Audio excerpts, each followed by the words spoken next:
Ambapo tunaendelea na mfungo wanaofunga Kwaresma, lakini pia wapo ambao wanafunga Ramadhan, na tunafahamu kwamba Ramadhan ni moja kati ya mfungo wa mwezi mtukufu wa Ramadhan ni moja kati ya nguzo 5 za Uislamu, na ni katika kipindi hiki ambacho Qur'an tukufu ilishushwa ambapo Mtume Muhammad sallallahu alaihi wasallam alishushiwa Qur'an tukufu, na katika usiku ambao unafahamika kama Lailatul Qadr. Ni usiku ambao unatajwa kuwa na faida nyingi sana za kiroho, hasa kwa wale ambao watakutwa wakifanya ibada ama watakutwa wakifanya yale mambo ambayo Mwenyezi Mungu ameeleza, basi watapata thawabu nyingi, na thawabu hizo zina thamani kubwa.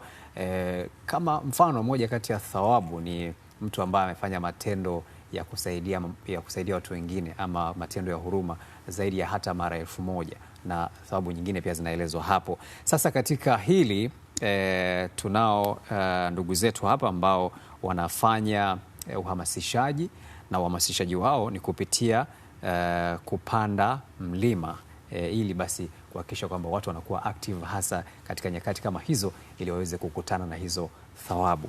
Na hapa tunaye Raphael John ambaye ni mkufunzi wa masuala ya mazoezi ambayo tunasema gym trainer kutoka CrossFit Gym. Karibu sana Raphael. Asante sana. Lakini vile vile tunaye Hassan Msengi ambaye ni mpanda mlima. Karibu sana Sheikh. Asante sana. Mambo yakwendaje? Sawa baba. Na leo ni kuna wengi wetu labda ni chungu cha 21 hivi, kwa hiyo inawezekana Lailatul Qadr ikatokea katika siku kama hii, ama ikawa 23 hapo, 25, 27, 29, lakini inashauriwa pia hata ukiweza zote kuwa active inakuwa ni jambo zuri. Lakini nataka nijue kwa nini mmeamua kuja na ile wazo katika kipindi kama hiki Msengi? Kwanza tulikuwa kitu kimoja, tuliangalia vitu ambavyo vinaendelea sasa hivi kwa watu wengi, wana matatizo mengi sana, na tukasema tutafute core thing ya kufanya kwa ajili ya kuondoa matatizo mengi sana, na kauli mbiu yetu sisi ilikuwa ni kupanda mlima Kilimanjaro usiku wa Lailatul Qadr, ambao tunaamini ni usiku bora kwa ajili ya kuliombea taifa amani na jamii yake pia. Na tunaposema kitu amani, ina maana ni broad term ambayo inahusisha mambo mengi. Kwa ina maana katika amani, vitu vinavyochochea amani, kuna kitu afya njema, kuna maelewano mazuri na mtu, kuna spiritual well-being, na pia kuna hata wewe kuwa salama na watu wengine pia. Kwa tukasema kuwa okay, Lailatul Qadr ni usiku bora sana kwa ajili ya maombi mengi yanajibiwa, kwa jinsi tulivyoelekezwa katika Qur'an. Kwa tukasema tutafute sehemu tukae pamoja, twende tuache vitu vyote, kama tuna lean back, tuache vitu vyote, tuende hii safari kwa ajili ya kusali tu uko mlimani. Na pia kama ukiangalia mitume mingi, ukiangalia dini zote, kuanzia sisi dini za kimila Kiafrika, ukienda dini ya Kikristo na Kiislamu, wengi walikuwa wakitaka kufanya maombi maalum, wanaenda milimani. Kwa kuna siri kubwa sana kwenye milima. Kubwa sana. Maki hata Musa na yeye pia alikuwa anakwenda milimani, hata zile amri zile alizipata huko. Na hata Qur'ani ilishuka mlimani. Naam. Jabal Rahma. Naam. Kwa akashuka pale ambalo kwa imeshuka ni usiku wa Lailatul Qadr. Kwa ni usiku mmoja bora sana. Hata Yesu Kristo mwenyewe ama Isa bin Maryam naye pia alikuwa anafanya hivyo. Naam. Kwa nyinyi mmeamua kupita kwenye nyayo za mitume. Haswa. Kwa mtu ambaye hajawahi kupanda mlima Kilimanjaro, anahitaji kuwa na mazoezi kidogo. Na hapa pengine Raphael utuambie napaswa kujiandaa vipi? Lakini pia hata kabla wakati anajibu hilo Hilda, naona hapa wameita Lailatul Qadr on the rooftop of Africa. Maana yake ni nini? Yaani mlikuwa mnamaanisha nini kuiita hivyo Raphael? Labda Msengi unaweza kumsaidia. Tuliita hivyo kwa sababu moja. Mimi nilikuwa kwenye industry ya tourism kwa muda mrefu sana, nilifanya bush tourism ambao kwenda wapi huku mbugani, tukafanya beach tourism kwenye hizi bahari kama Zanzibar na Bagamoyo na kila kitu.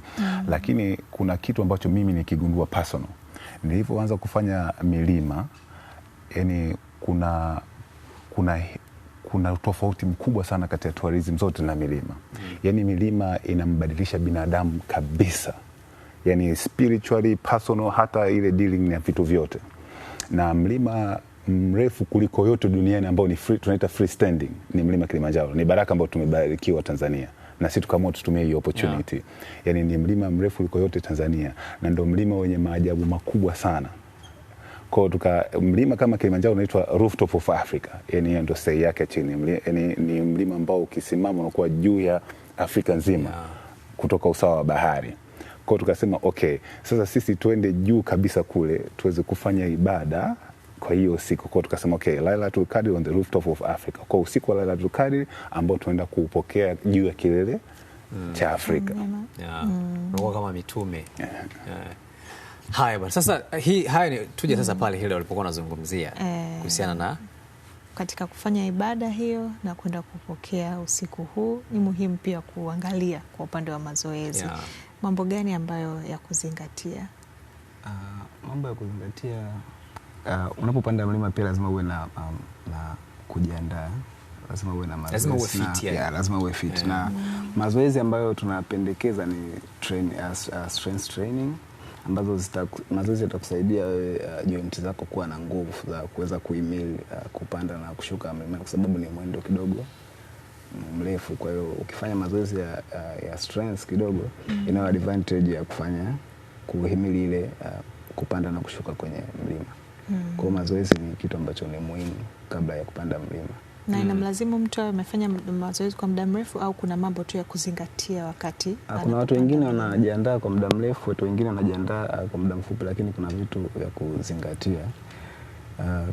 Hata kama ni muda mfupi, lakini kuna vitu vya kuzingatia kama kujiandaa jinsi ya kupanda kwenye hiyo mlima. Kama ambayo ni yapi kama mtaalamu pia kwenye eneo hili? Sana sana tukiangalia kwenye kama mtu anataka kupanda mlima, sana sana unaweza ukaangalia vitu kama inategemea sasa unajiandaa kwa muda gani. Kama una muda mfupi labda mwezi mmoja, kujiandaa kawaida, mazoezi ya kawaida kama kukimbia, kulift kidogo, inaweza kukusaidia hiyo kuweza kumanage kupanda kwenye mlima. Unachukua muda gani tangu umefanya mazoezi mpaka unakwenda kupanda mlima? Au unaweza ukapiga mazoezi leo kesho ukapanda mlima? Inategemea, lakini ni vizuri ukipata muda kujiandaa, muda wa kutosha kujiandaa. Ni muda kama uko breathe, yani kupumzika baada. Unapumzika, ukipata muda mzuri kujiandaa ni vizuri zaidi. Pia unaweza usiwe unafanya mazoezi na ukapanda, lakini kidogo itakuwa ni tofauti na mtu ambaye anafanya mazoezi. Kwa anapaswa kuzingatia mambo gani sasa huyu ambaye anaenda kupanda mlima? Ambaye kabla ya kufanya mazoezi anakuwa hajafanya mazoezi au amefanya mazoezi? Anakuwa, labda utugusie vyote. Kwa mtu ambaye sijaelewa labda swali. Yani tuanze na mtu ambaye hajafanya mazoezi. Labda mtu kama mimi nimevutiwa labda na hii. Unaweza kupanda mlima. Unaweza kupanda mlima, lakini vitu ambavyo vya kuzingatia, unaweza ukafanya labda kama hauna muda wa kufanya mazoezi, unaweza ukafanya vitu muhimu ambavyo unaweza ukafanya stretching kabla ya kupanda mlima. Hiyo inaweza kukusaidia kidogo kupunguza majeraha wakati wa kupanda na kushuka kwenye mlima. Pia vitu vya kuzingatia ni kupata chakula cha kutosha, kwa sababu mwili bado uko active na utakuwa unachoma calories. Kwa hiyo chakula ni kitu ambacho ni muhimu. Alafu pia kupata resting. Kwa hivyo ni vitu ambavyo muhimu kwa mtu ambaye anataka kupanda mlima, alafu hajafanya mazoezi, ni vitu vichache anaweza akazingatia. Umegusia masuala ya joint muhimu sana hizi. Mazoezi gani ama vitu gani ambavyo ungependa kumshauri mtu ili kuhakikisha kwamba joint zake zinakuwa strong, sio tu kwenye swala la kupanda mlima, lakini yani vitu ambavyo vinaweza vikasaidia mtu kuwa na joints ambazo zinaweza kuhimili mazingira kama haya? Sawa. Kuna mazoezi unaweza kufanya kama stretching na mobility, zinaweza kusaidia joint zako kuwa active, kwa hautapata shida sana kupanda kwenye mlima. Joint zitakuwa ziko active ukiwa unafanya stretching. Na ni aina gani pia ya vyakula ambavyo mnafanya nyinyi watu mnakula? Kwa sisi tunakula vyakula vya aina zote, lakini huwa tunaangalia sana sana protein. Tuna balance yani. lakini zaidi protein. Sawa sawa. Na Msengi, kwa upande wa maandalizi yamefikia wapi mpaka sasa, na kwa yule ambaye angependa kujumuika nanyi katika safari atashiriki vipi? Maandalizi yamefika sehemu nzuri sana, kila kitu kiko nahisi tuko 98% katika maandalizi, kwa sababu tumeshafanya mazoezi ya kutosha. Tumechukua almost miezi 6 kwenye mazoezi. Tumefanya gym training, tukatoka hapo tukafanya zile outdoors, tukawa tunaenda mlimani, ile training running, kuna panda milima ya hapa na pale. Kama camp yetu kubwa ilikuwa Morogoro, tulikuwa tunaenda sana Morogoro, Mount Uluguru, na ni mlima ambao kidogo ni mrefu kwa sababu ina mita 2200 mpaka juu kule. Kwa hiyo tunaenda pia. Baada hapo tumeshafanya logistic plan zote zishakamilika, tumesha seti watu ambao tunaenda nao kule juu, na Mungu akipenda inshallah tarehe 13 tutatoka hapa Dar es Salaam na mpaka Kilimanjaro, na tarehe 14 ndio itakuwa siku ambayo ya kwanza sasa tunaanza kupanda pale kuanzia getini mpaka kule juu na kurudi pia.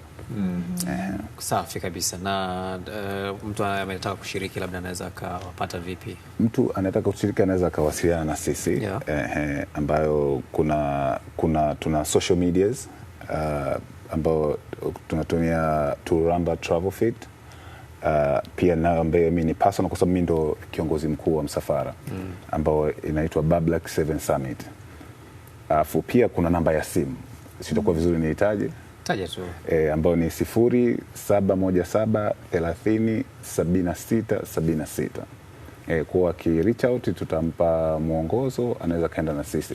Na pia hata kama kuna makampuni ambao yatapenda kujumuika na sisi, kufanya pamoja na sisi, unaweza sio yeye anataka kupanda, lakini anataka tu kujumuika, kucontribute something au kufanya sponsoring, kwa sababu kutakuwa kuna vitu vingi vinaendelea, na kuna channel ambayo itakuwa inarusha moja kwa moja kila siku update zote kuanzia siku ya kwanza mpaka siku ya mwisho tunarudi kutoka kileleni. Nashukuru sana. Maana hapo hili unapata faida kadhaa. Faida ya kwanza ni faida ya kiroho, unapata hizo thawabu, lakini kuna faida pia kufanya tour, na faida pia ya kuweka mwili fit. Kwa hiyo vyote hivi unavipata kwa pamoja, yani package moja kushiriki kwenye hii Lailatul Qadr on the rooftop of Africa, ambayo ni mlima Kilimanjaro. Nawashukuru sana, tunawatakia kila la heri. Tunaomba tu msimkapishana na huo usiku, maana inaweza ikawa labda ni leo au uzuri siku kuanzia siku ya 21 mpaka 29 tunasali. Ila sasa ile maana 25 most likely Lailatul Qadr kutokea ni tarehe 27. Yani mara nyingi tu waga inatokea pale, lakini inaweza katokea hata leo. Ndio. Ndio maana tunaomba wakute pale mlimani. Inshallah. Bwana, kila la heri, tunashukuru sana. Asante sana Msengi, lakini pia tunashukuru Rafael kwa kuja, na tunatakia kila la heri katika safari yenu hiyo. Asante sana. Hivyo.